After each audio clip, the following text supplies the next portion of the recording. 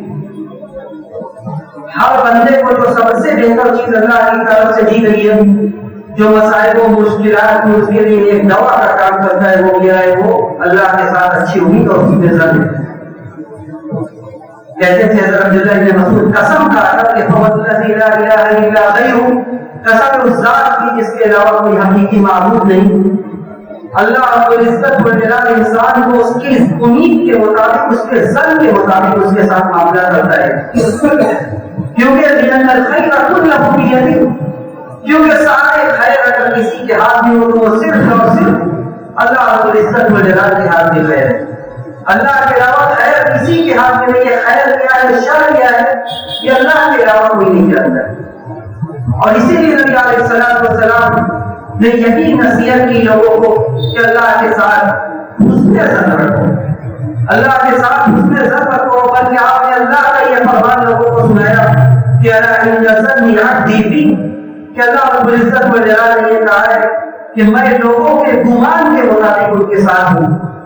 اگر لوگ میرے ساتھ اچھا گمان رکھتے ہیں، انسان نبی خیرا فلہ و انسان نبی شرا فلہ، اگر لوگ میرے مجھ سے اچھی امید وابستہ کرتے ہیں، مجھ سے اچھی توقع رکھتے ہیں، تو میں اسی اچھی امید کے مطابق ان کے ساتھ معاملہ کرتا ہوں۔ اور اگر لوگ مجھ سے بدگمانی کرنے لگتے ہیں، اگر لوگ میرے بارے میں حسن ظن نہیں رکھتے ہیں، تو پھر میں ویسے ہی معاملہ ان کے ساتھ کرتا ہوں۔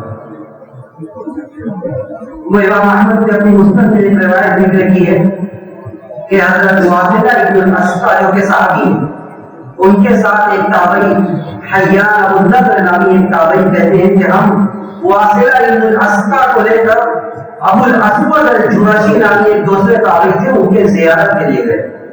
ان کے زیارت کے لیے جب ہم پہنچتے ہیں تو وہ مرض الموت کے کیفیت میں گرفتار ہوتے ہیں۔ کہتے کہ ہم لوگ جب پہنچتے ہیں واثلہ کو لے کر رضی اللہ تعالیٰ عنہ، تو جب ابو الاسود کو یہ خبر لگتی ہے کہ ایک صحابی رسول میری زیارت کے لیے آئے ہیں، تو کہتے ہیں کہ ابو حیان ابو النضر کہ یہ ابو الاسود واثلہ رضی اللہ تعالیٰ عنہ کا دایاں ہاتھ تھام لیتے ہیں، دایاں ہاتھ لے کر اپنی آنکھ پر اور اپنے جسم پر ملنے لگتے ہیں۔ کیوں؟ اس لیے کہ یہ وہ ہاتھ تھا جس ہاتھ نے نبی سے بیعت کی تھی، یہ وہ ہاتھ تھا جس ہاتھ نے نبی سے بیعت کی تھی۔ یہ وہ صحابی تھے جنہوں نے نبی کا دیدار کیا تھا۔ تو کہتے ابو الاسود ان کا ہاتھ تھام کر اپنی آنکھ پر اور اپنے جسم پر لگانے لگتے ہیں۔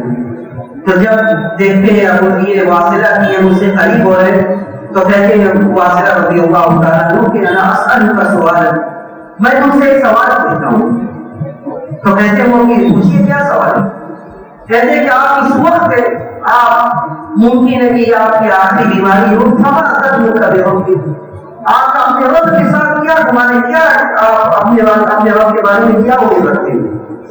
بولنے کی قدرت نہیں رکھتے، سر ملاتی اور کہتے حسن، یعنی وہ سمجھتے کہ وہ کہتے کہ اچھا گمان رکھتے اپنے رب سے۔ تو حضرت واثلہ رضی اللہ تعالیٰ عنہ جو صحابی ہوتے ہیں تو وہ کہتے ہیں ابشر، بشارت ہو تمہارے لیے، خوشخبری ہو۔ جو آدمی یہ گمان رکھتا ہے، اللہ سے اچھی امید رکھتا ہے، تو اللہ رب العزت والجلال نے انہوں نے یہی حدیث پڑھ کر سنائی کہ اللہ سبحانہ وتعالیٰ یہ کہتا ہے کہ انا عند ظن عبدی بی، میں بندوں کے گمان کے مطابق اس کے ساتھ ہوں، فلیقل بی ما شاء، بندہ کیسا چاہے ویسا وہ میرے ساتھ گمان کرے۔ تو حسن ظن اللہ کی ذات کے ساتھ رہنا، یہ جہاں عقیدے کا ایک بنیادی مسئلہ ہر وقت کے لیے، خاص طور سے اس وقت اس کی اہمیت پڑ جاتی ہے جب ہر طرف مسائل و مشکلات ہو، مسلمان پریشان حال ہو، مسلمانوں کے کو اپنا مستقل خطرے لینا نظر آئے، اس وقت اس کی اہمیت مزید بڑھ جاتی ہے۔ اور صحابہ کرام نے یہی مثال پیش کی ہے کہ اگر انسان اللہ سے اس میں ظن رکھتا ہے تو اللہ اس کی مدد کس طرح کرتا ہے۔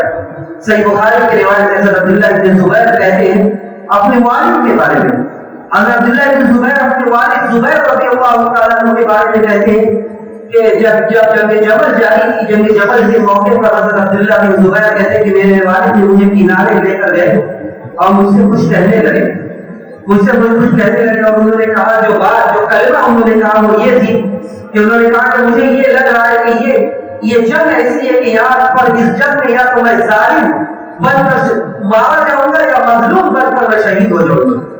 اور عبداللہ بن زبیر کہتے ہیں کہ میرے والد نے یہ کہا کہ میرا زیادہ گمان ہے کہ میں مظلوم ہو کر شہید ہو جاؤں گا۔ اس کے بعد عبداللہ بن زبیر اپنے لڑکے سے کہتے ہیں کہ تمہارا کیا خیال ہے، میرا جو قرضہ ہے، میرا مال جتنا ہے یا میرا مال سے وہ قرضہ ادا ہو جائے تو اس کے بعد کچھ پیسہ بچے گا؟ کہتے ہیں اس کے بعد حضرت زبیر رضی اللہ تعالیٰ عبداللہ بن زبیر سے کہ اگر میرا پیسہ کم ہو جائے تو تم میرے مولا سے مدد کرنا۔ اپنے لڑکے عبداللہ سے کہتے ہیں کہ اگر پیسہ پورا نہ ہو، قرضہ ادا نہ ہو سکے تو میرے مولا سے مدد کرنا۔ عبداللہ بن زبیر کہتے ہیں کہ میں سمجھ نہیں سکا کہ کس کے بارے میں بات کر رہے ہیں، کون ہے ان کا مولا جس سے میں پیسے کے سلسلے میں مدد طلب کر کر اپنے والد کا قرضہ ادا کروں۔ کہتے ہیں عبداللہ بن زبیر کہ میں اپنے والد سے بھی پوچھتا ہوں کرنا دیں گے آپ کا مولا کون ہے؟ کہتے ہیں کہ میرے مولا اللہ کے علاوہ کوئی نہیں ہے۔ حضرت زبیر کہتے ہیں اپنے لڑکے عبداللہ سے کہ میرا مولا اللہ کے علاوہ کوئی نہیں ہے۔ تو جب بھی مصیبت میں ہونا اور میرا قرض اگر قرض میرا ادا نہ ہو سکے تو اللہ سے یہ دعا کرنا کہ یہ زبیر جو اس دنیا سے چلے گئے ان کا قرضہ ہے، اور اے اللہ تو ان کا مولا تھا، تو میرا مولا ہے، تو اس قرض کو ادا کرا۔ تو ان کے لڑکے عبداللہ بن زبیر کہتے ہیں کہ جب بھی میں قرض کی ادائیگی کے سلسلے میں پریشان ہوتا میں یہی دعا کرتا کہ اللہ تو میرے والد زبیر کا بھی مولا تھا اور تو میرا بھی مولا ہے، تو اس قرض کو چھوڑ کر میرے والد نے تو اس قرض کو ادا کرا۔ یہ صحابہ کرام کا حسن ظن تھا اللہ کی ذات کے ساتھ۔ نبی علیہ الصلوۃ والسلام ایک نوجوان صحابی کے پاس آتے ہیں اور وہ مرض الموت میں ہوتے ہیں۔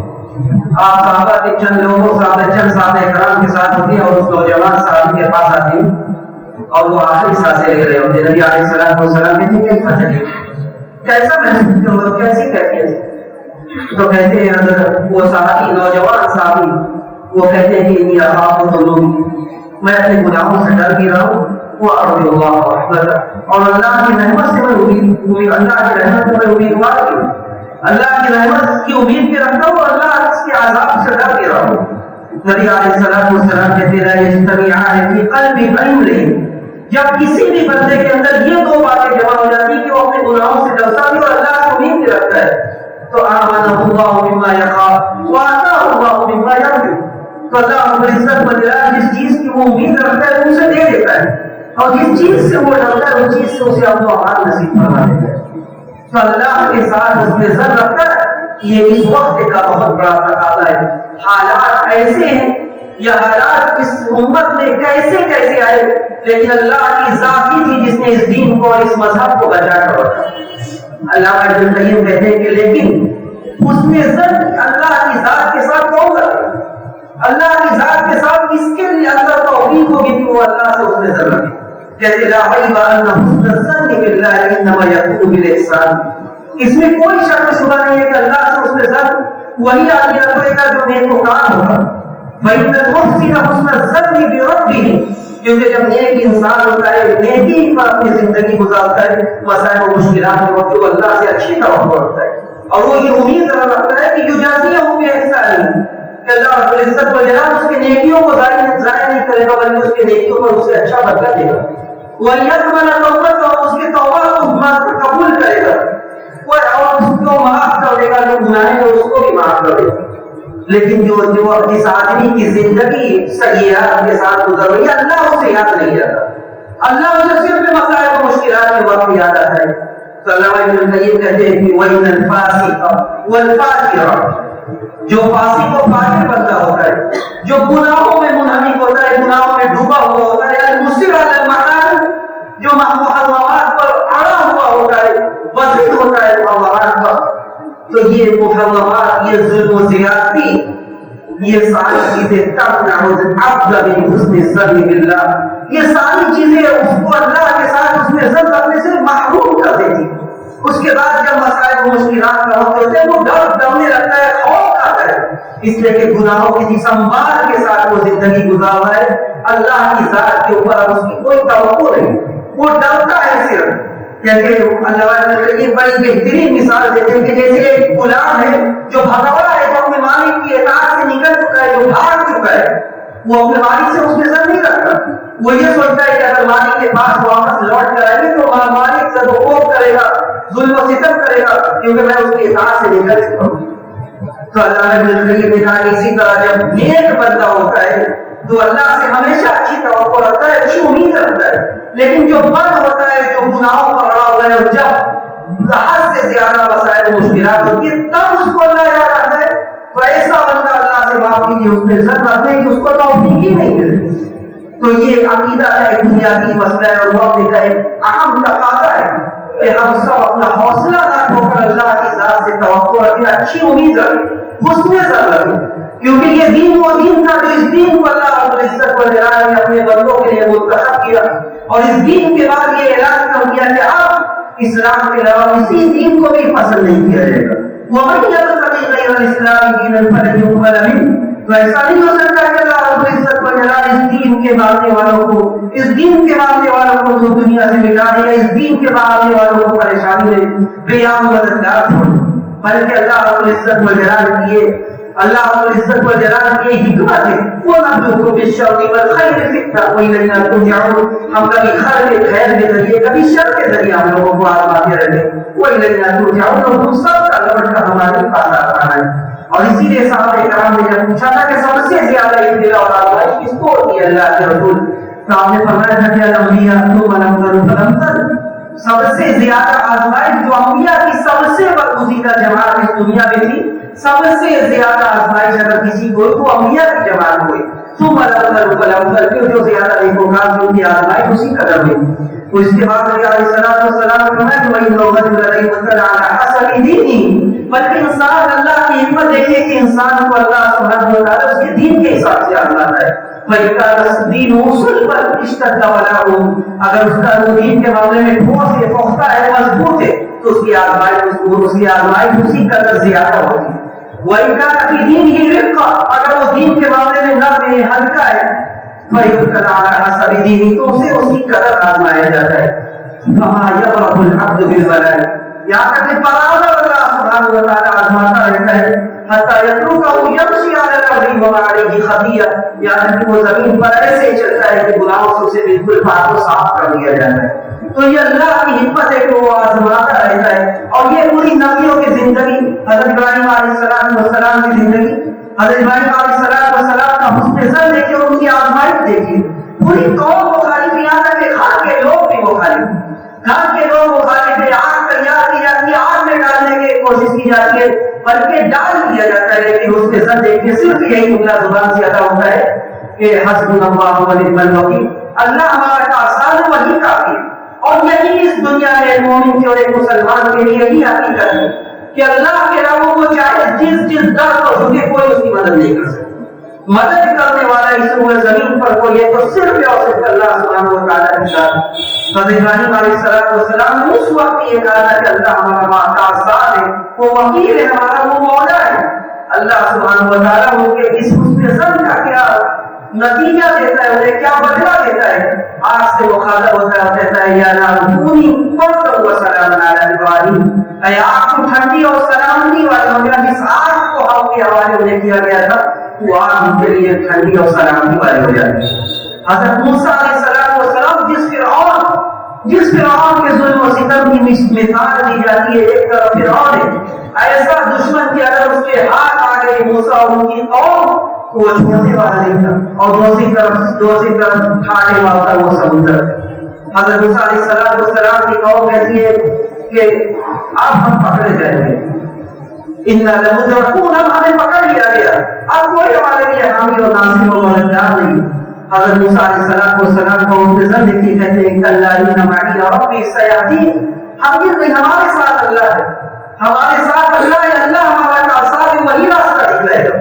اللہ رب العزت کو فرعون اور اس کے لشکر اور پوری آبادات کے ساتھ جس قدر غرور تھا، انہیں سارے غرور کے ساتھ انہیں سمندر میں غرق کر دیتا ہے، ڈبو دیتا ہے اور موسیٰ اور ان کی قوم کو بچا دیتا ہے.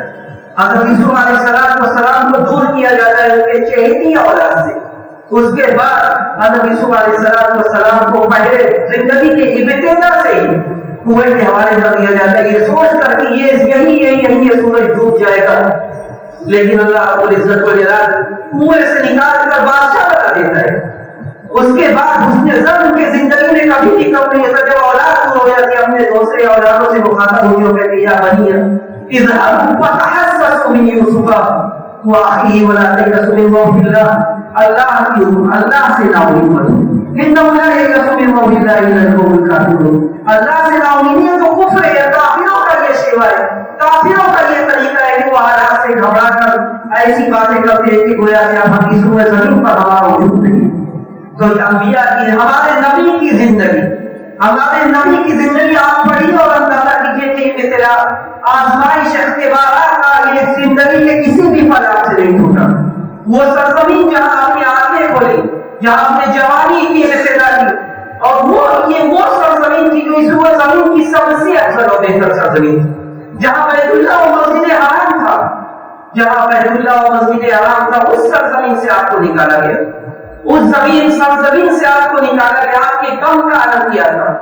آپ نے مکہ کو مخاطب کر کے نکلتے ہو کہ یہ کہا تھا کہ انک لاحق بالبلاد میں کہ مکہ تو اس ہوئے زمین پر سب سے زیادہ محبوب ہے، سب سے زیادہ محبوب اس ہوئے زمین پر کوئی جگہ ہے تو ہے۔ لو لم یخرجونی ما خرجت منہ، اگر یہ لوگ مکہ والے مجھے نکالتے نہیں تو میں کبھی نکلتا نہیں، اگر یہ لوگ مجھے نکالتے نہیں تو میں کبھی نہیں نکلتا، لیکن نکلنے پر مجبور کیا گیا، بلکہ آپ کے جان کے پیچھے پڑے ہوئے تھے۔ وَإِذْ يَمْكُرُ بِكَ الَّذِينَ كَفَرُوا لِيُثْبِتُوكَ أَوْ يَقْتُلُوكَ أَوْ يُخْرِجُوكَ وَيَمْكُرُونَ وَيَمْكُرُ اللَّهُ وَاللَّهُ خَيْرُ الْمَاكِرِينَ کہ یہ لوگ یہ چاہ رہے تھے کہ آپ کو قتل کر دیں، آپ کو قید کر دیں۔ وَإِذْ يَمْكُرُ بِكَ الَّذِينَ كَفَرُوا، آپ کے لیے کافر چال چل رہے تھے تاکہ آپ کو قید کر دیں، آپ کو قتل کر دیں۔ وَيَمْكُرُونَ وَيَمْكُرُ اللَّهُ، اعلی اسلام کی چالیں ان کے سامنے تا قیامت جاری رہے۔ وَيَمْكُرُونَ وَيَمْكُرُ اللَّهُ، اور اللہ رب العزت و جلال اپنے بندے مومن مسلمان بندوں کا اور اسلام کے پیروکاروں کی ہمیشہ مدد و معاونت کرتا رہے گا، بشرطے کہ وہ صحیح معنوں میں مسلمان۔ وَيَمْكُرُونَ وَيَمْكُرُ اللَّهُ، وہ بھی چالیں چل رہے اللہ سبحانہ و تعالیٰ ان کے سارے مخلوق فریب کو انہی کی طرف پر پلٹ دے گا، انہی کی طرف لوٹا دے گا۔ واللہ خیر الماکرین، اللہ سے زیادہ صحیح چال کرنے والا کوئی نہیں۔ تو نبی علیہ السلام کی زندگی آپ دیکھتے جائیں، صحابہ کرام پر ظلم و ستم کا وہ عالم کی صحابہ کرام جو آیت میں نے پڑھی، اس میں صحابہ کرام کے اسی جذبے کے بعد یہ آیت نازل ہوئی کہ صحابہ کرام حضرت نبی علیہ السلام سے کہتے ہیں کہ اللہ تدعو لنا الا تستنصر لنا، اللہ کے رسول کیا آپ ہمارے لیے دعا نہیں کریں گے، کیا آپ ہمارے لیے مدد اللہ سے نہیں طلب کریں گے؟ اللہ کے رسول صلی اللہ علیہ وسلم کہتے ہیں کہ تم اتنے ہی میں گھبرا گئے، تم سے پہلے کے جو لوگ تھے انہیں گڑھا کھول کر اسی میں کھڑا کر کے ان کے جسم پر آگ چلا کر ان کے جسموں کو دو حصوں میں تقسیم کر دیا جاتا، لوہے کی کمیاں ان کے گوشت تک اتار دی جاتی تھی، لیکن یہ ساری چیزیں انہیں دین حق سے پھیر نہیں سکی۔ ایک اللہ کو ماننے سے یہ سارے ظلم و ستم انہیں بات نہیں رکھ سکی، اور تم اتنے ہی میں گھبرا کے اللہ نے آیت نازل کیوں کہا احسب الناس ان یترکوا ان یقولوا آمنا وهم لا یفتنون، احسب الناس ان یترکوا ان یقولوا آمنا، کیا لوگوں نے یہ گمان کر رکھا ہے کہ انہوں نے یہ کہہ دیا کہ ہم ایمان لے آئے وهم لا یفتنون، اور اس کے بعد انہیں آزمایا نہیں جائے گا؟ کیا مسلمانوں نے یہ گمان کر رکھا ہے کہ جب اسلام کا کلمہ انہوں نے پڑھا ہے اس کے بعد انہیں آزمایا نہیں جائے گا؟ ایسا انہوں نے سوچ رکھا ہے۔ وَلَقَدْ فَتَنَّا الَّذِينَ مِن قَبْلِهِمْ، ہم نے پہلے کے لوگوں کو بھی آزمایا ہے، ہم نے پہلے کے لوگوں کو بھی آزمایا ہے تاکہ ہم یہ دیکھیں فَلَيَعْلَمَنَّ اللَّهُ الَّذِينَ صَدَقُوا، تاکہ ہم یہ دیکھیں کہ سچا اور اس کلمے کو ادا کریں، وَلَيَعْلَمَنَّ الْكَاذِبِينَ، اور ہم یہ دیکھیں کہ یہ جھوٹا کون ہے۔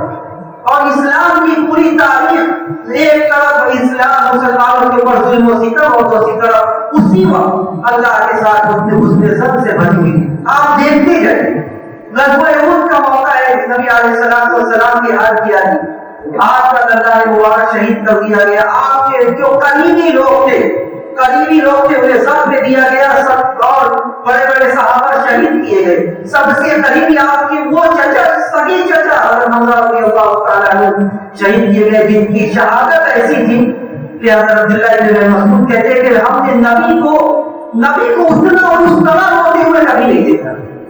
حضرت حمزہ کی شہادت اور اس کا وہ واقعہ حضرت کہتے ہیں حضرت عبداللہ بن مسعود یاد کر کر کہتے ہیں کہ نبی کو اس طرح روتے ہوئے ہم نے کبھی نہیں دیکھا. جب حضرت حمزہ کی لاش آپ نے دیکھی کہ ان کا مسئلہ کر دیا گیا, پیٹ پھاڑ دیا گیا, کہتے ہیں عبداللہ بن مسعود کے نبی علیہ السلام اس طرح رونے لگے کہ زندگی میں ہم نے کبھی روتے ہوئے نہیں. اور 70 صحابہ شہید کیے گئے. جب مقام خود کو دفن کر دیے گئے تو آپ نے اپنے غم کا اظہار کرتے ہوئے کہا تھا کہ واللہ لوددت انی قتلت مع اصحابی فی سفیر الجبل, کہ کاش یعنی یہ تمنا ہے, میں یہ چاہتا ہوں کہ کاش کہ آج ان صحابہ کے ساتھ میں بھی اس پہاڑ میں دفن کر دیا جائے. لیکن آپ نے اس وقت میں بھی حوصلہ نہیں ہو, اور اس وقت میں بھی آپ کا حوصلہ زن جب آپ غم دور ہوتا ہے آپ آگے بڑھتے ہیں, صحابہ اکرام سے کہتے سب لگاتے, صحابہ اکرام سے یہ کہا جاتا ہے کہ سب لگاتے, صحابہ اکرام سب لگاتے. اور اللہ کے رسول صلی اللہ علیہ وسلم لمبی دعا کرتے ہیں جو موجود ہے حدیث کی کتابوں میں, اور اس دعا میں اکثر لفظ اللہ کی تعریف کا ہوتا ہے. اللہ کے رسول صلی اللہ علیہ وسلم کہتے ہیں اللہم لک الحمد کلہ ولک الشکر کلہ والیک یرجع الامر کلہ, اللہم لا حافظ لما وصف, اللہم لا معطی لما منعت. کہ اللہ ہر طرح کی تعریف تیرے لیے, ہر معاملہ دنیا کے تیرے ہی حوالے ہے. جسے تو دینے پر آئے اسے کوئی روک نہیں سکتا, اور جس کے لیے تو روک اسے کوئی دے نہیں سکتا. اللہم ارسل علینا من رحمت و برکاتہ, کہتے ہیں اللہ کو اپنی رحمت اپنی برکت ہمارے اوپر پھول دے. کہتے ہیں کہ نبی علیہ السلام نے صحابہ اکرام کو حوصلہ دیا, یہ کہا کہ یہ وقتی وہ مشکلات ہیں, یہ وقتی مسائل ہیں, اور انقریب ان مصیبتوں کا بادل چھٹ گئے. تو اس سے ذرا اور آگے بڑھیے. غزوہ احزاب کا موقع ہے وہ موقع جس کے تفصیل کو قرآن نے ذکر کیا کہ اذ جاءوکم من فوقکم ومن اسفل منکم, جب اوپر سے بھی لشکر مسلمانوں کا حملہ اور وہ نیچے سے بھی ہوا, وہ بلغت القلوب الحناجر, دل حلق تک آ گیا. یعنی ایسا خوف اور ایسا ڈر کہ لوگ طرح طرح کا گمان کرنے لگے اللہ کے بارے میں, لوگ اللہ کے بارے میں اور اس دین کے بارے میں ایسا ایسا گمان کرنے لگے کہ آپ پورے مدینے کی آبادی جتنی کہ اس سے بڑا لشکر لے کر کفار حملہ ہو گئے, اور جتنے مسلمانوں کے مخالف تھے سب کو اکٹھا کر لیا تھا, جتنے مخالفین اسلام تھے سب کو اکٹھا کر لیا تھا. اور یہ سوچ رہے تھے کہ اب یہیں سے اسلام کا نام مٹ جائے گا. اللہ نے کیا کیا, مسلمانوں کے دلوں میں یہ لایا کہ خندق کھودی جائے, خندق کا بچھڑا ہوا خندق کھودی جاتے رہے. لیکن یہاں پر نبی علیہ السلام نے ایک قائد کی حیثیت سے جو کردار ادا کیا اسے پڑھیے اور اندازہ کیجیے کہ ایک قائد کی ذمہ داری کیا ہے. حضرت جابر رضی اللہ تعالیٰ عنہ کہتے ہیں کہ مدینے کی سردی, جنہیں مدینے کی زیارت کا شرف ہوا, آج کی عمر میں پتہ ہے کہ مدینے کی سردی کیسی ہے. مدینے کی سردی رات کا وقت لوگ کھود رہے خندق, اور جہاں پہ مشکل وقت آتا ہے, جہاں پہ ایسا پتھر آتا ہے کہ کھودا نہیں جاتا ہے, وہاں پہ ایک قائد آگے بڑھتا ہے اور کہتا ہے کہ انا نازل اللہ, میں خود کھودوں گا. کہتے اس وقت کے مسلمانوں کی حالت یہ ہوتی ہے کہ جب نبی علیہ السلام ایک چٹان جو کھودی نہیں جاتی ہے, ہم نبی سے کہتے ہیں آپ اترنے لگتے ہیں, آپ کا پیٹ کھل جاتا ہے, آپ کا پیٹ کھل جاتا ہے, تو آپ کے پیٹ سے پتھر بنتا ہوا ہوتا ہے. اور اسی صحیح مسلم کی روایت میں حضرت جابر کہتے ہیں کہ 3 دن ایسا گزرا لا نذوق دوا, کہ 3 دن سے ہمیں کچھ چکھنے تک کا نہیں موقع ملا تھا, کچھ ہمارے پاس نہیں تھا. نبی علیہ السلام نے خندق کھودا, ساری آدھا اسلام کی چال رہے انہیں کی طرف پلٹ دی گئی. اور اس وقت اللہ کے رسول صلی اللہ علیہ وسلم کا اس نے ذکر دیکھیے کہ آپ نے صحابہ کرام سے کیا جملہ کہا.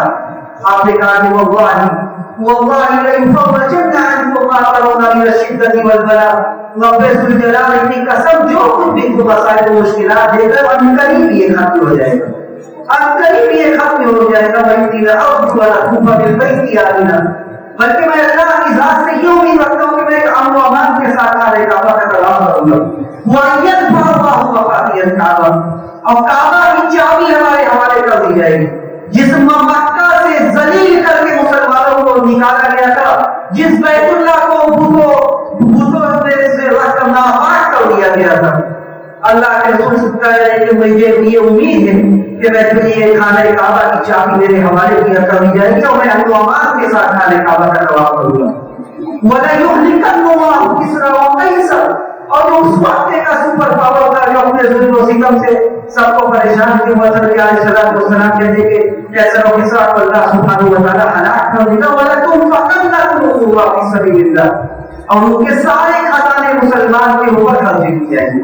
یہ اس وقت کی بات تھی جب مسلمانوں کے خلاف پوری آبادی کی سارے لشکر تھے، اور جب منافقین یہ کہہ رہے تھے وَإِذْ يَقُولُ الْمُنَافِقُونَ وَالَّذِينَ فِي قُلُوبِهِم مَرَضٌ مَا وَعَدَنَا اللَّهُ وَرَسُولُهُ إِلَّا غُرُورًا، منافقین کا یہ شیوا ہے کہ ان کا ایمان پختہ نہیں ہوتا، جن کے دل میں نفاق ہوتا ہے، وہ مسائل و مشکلات کے وقت یہی کہتے ہیں کہ اللہ نے صرف دھوکہ کیا ہے ہمارے ساتھ، نعوذ باللہ اللہ کا وعدہ صرف دھوکہ ہے، جھوٹ ہے۔ لیکن مسلمان یہ کہہ رہے کہ وَلَمَّا رَأَى الْمُؤْمِنُونَ الْأَحْزَابَ قَالُوا هَذَا مَا وَعَدَنَا اللَّهُ وَرَسُولُهُ وَصَدَقَ اللَّهُ وَرَسُولُهُ وَمَا زَادَهُمْ إِلَّا إِيمَانًا وَتَسْلِيمًا۔ جب مسلمانوں نے دیکھا کہ پورا لشکر آ رہا ہے، انہوں نے کہا اسی کا تو اللہ نے وعدہ کیا ہے کہ اسلام کا کلمہ پڑھنے کے بعد ایسا نہیں ہے کہ زندگی میں آزمائش نہیں ہوگی، لیکن آزمائش کے وقت انسان حوصلہ رکھے، اللہ سے حسن ظن رکھے اور یہ امید رکھے اور اللہ سے دعا کرتے رہے کرتا رہے کہ یہ دین، یہ اللہ کا دین، اس دین کو ماننے والے یہ اللہ کے پیروکار ہیں، اور اس دین کو اللہ نے لوگوں کے لیے منتخب کیا ہے، اور اللہ کا یہ وعدہ ہے کہ اللہ یدافع عن الذین آمنوا، اللہ رب العزت والجلال کی مومنوں سے دفاع کرے گا، اللہ کے علاوہ کوئی حامی مناسب اور کوئی مددگار نہیں ہے۔ اس لیے اللہ سے حسن ظن رکھے، دین سے قریب ہو، اللہ کی ذات کے سامنے گر گرائے، مانگے، اپنے گناہوں پر نادم ہو، حالات کا یہی تقاضا ہے۔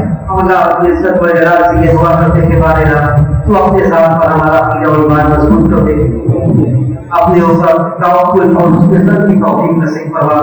بارے اس زمین پر مسلمان جہاں بھی پریشان حال ہے ان کی مدد فرما، بارے تو غیر سے ان کی مدد فرما، بارے آل اسلام کو کی ساری چالوں کو انہیں کی طرف پھیر دے، انہیں کی طرف پلٹ دے، ہمیں ایک کر دے، ایک کر دے، بارے تو مسلمانوں کی سب کو امتحان اتفاق پیدا کر دے، ہمیں جو بے روزگار ہیں انہیں مسئلے روزگار کر دے، جو پریشان حال ہیں ان کی پریشانی کو دور کر دے، جب ہمارا اس جانے والی سے جانے کا وقت آئے اور اس بات کی توفیق دے کہ ہمارا آخری کلمہ کرنے کا وقت ہو، وآخر دعوانا الحمد للہ رب العالمین۔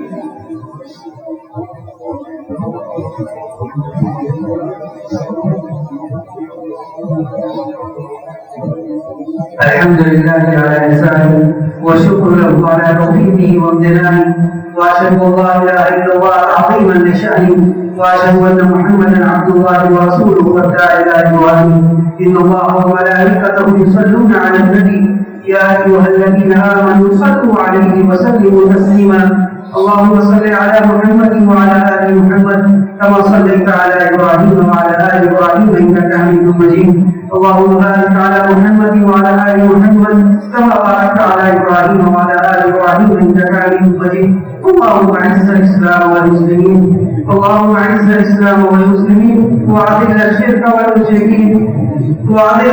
والمشركين ودمر أعداء الدين، اللهم دمر أعداء الدين واحمي حوزة الإسلام يا رب العالمين، اللهم انصر أمة محمد، اللهم انصر أمة محمد، اللهم انصر أمة محمد، اللهم ارحم أمة محمد رحمة عامة، اللهم ارحم أمة محمد رحمة عامة، ربنا ظلمنا أنفسنا وإن لم تغفر لنا وترحمنا لنكونن من الخاسرين، لا إله إلا أنت سبحانك إنا كنا من الظالمين، ربنا آتنا في الدنيا حسنة وفي الآخرة حسنة وقنا عذاب النار، عباد الله رحمكم الله، إن الله يأمر بالعدل والإحسان وإيتاء ذي القربى وينهى عن الفحشاء والمنكر والبغي يعظكم لعلكم تذكرون، اذكروا الله يذكركم وادعوه يستجب لكم، ولذكر الله تعالى أعلى وأولى وأعز وأجل وأكبر.